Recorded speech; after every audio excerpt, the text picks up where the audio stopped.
So the last thing we're going to look at here is what are called Z or standard scores. And the name standard hints at a thing called the standard normal distribution. And for those of you who have taken a stats course before, that's probably what you think of when you hear Z-score.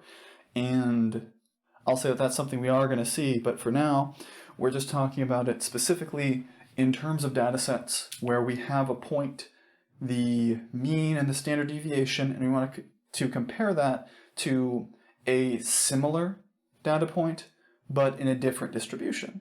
Because it might be natural to look at your score on one class's exam and see how it stacks up to what you did on another exam, where if everyone did really terribly, like everybody got 40s, and you got a 70, even though that's a not great grade, that might actually be a more impressive grade than getting an 80 on an exam where the average was a C, because you weren't especially good compared to your peers, whereas that other score, despite being some might consider mediocre otherwise, was actually really good for how most people did. Because what we do when we compute a z-score is look at distance from the mean in terms of standard deviations. So we have some data point x, we subtract from it our mean, either mu or x bar, and then divide out our standard deviation, either sigma or s, that tells us how many standard deviations above or below the mean value the data point we're looking at is. And this gives us a great way to compare things that should be comparable but aren't directly, at least not fairly. So for example, let's say that the average English Bulldog weighs 52 pounds with a standard deviation of 4.8 pounds, while the average Labrador Retriever weighs 68 with a standard deviation of 7.2 pounds. And if you have a 69-pound Bulldog and an 80-pound Lab, which one's more overweight?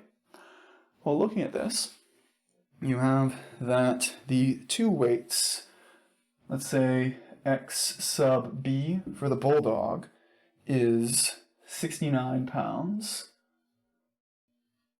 And there's a word that I hope I'm not hearing when I write the word 69 and say the word 69. We have, on the other hand, that the value for the Lab is 80 pounds. And you might look at those two and say, well, the Lab's more overweight because the Lab's just heavier. But if you think about the two dog breeds, it would make sense the Lab is heavier. They're generally bigger dogs. So we want to do a little bit more of a thoughtful comparison in terms of those differences. To do that,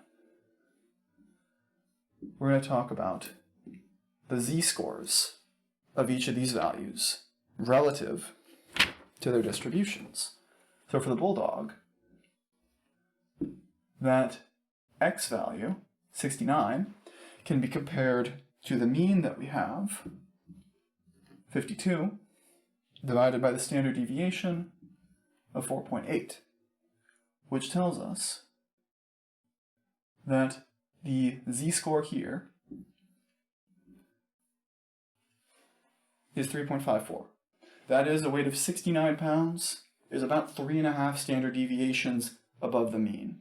Now, I didn't quite mention this last week when we were talking about the empirical rule, but it is an important heuristic to have here that when a value is more than 2 standard deviations above or below the mean, that is more than 2 away from the middle of the distribution, it's not quite an outlier. We don't have that same sort of definition, but we do consider it unusual. So this would be an unusually large weight for a Bulldog as compared to the population behavior, for weights, that is. Meanwhile, for the Lab, we have that value of 80 pounds that we are comparing to a mean of 68 pounds and a standard deviation of 7.2. So immediately you should be able to tell that the Labs are generally heavier and their weights generally vary more. So it makes sense that our z-score here is only 1.67. That is, it's only about 1 2/3 of a z-score above the mean.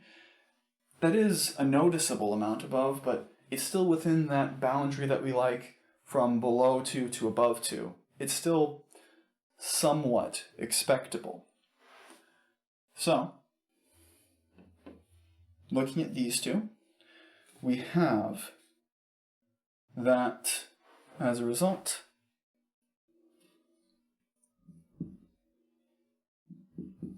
the bulldog is more overweight. That is, we have one exceptionally fat bulldog. And that's where I'm going to end for this unit. Please let me know if you have any questions as you're preparing for our exam. And once we're done with this stuff this week, we're going to be moving on into Chapter 3. We're going to be getting into stuff that I really like. Stuff that's a little bit different from here, and it's a little bit different from what we'll see later. Next, we're going to start talking about probabilities. But that's a topic for a little while from now, and I'll see you then.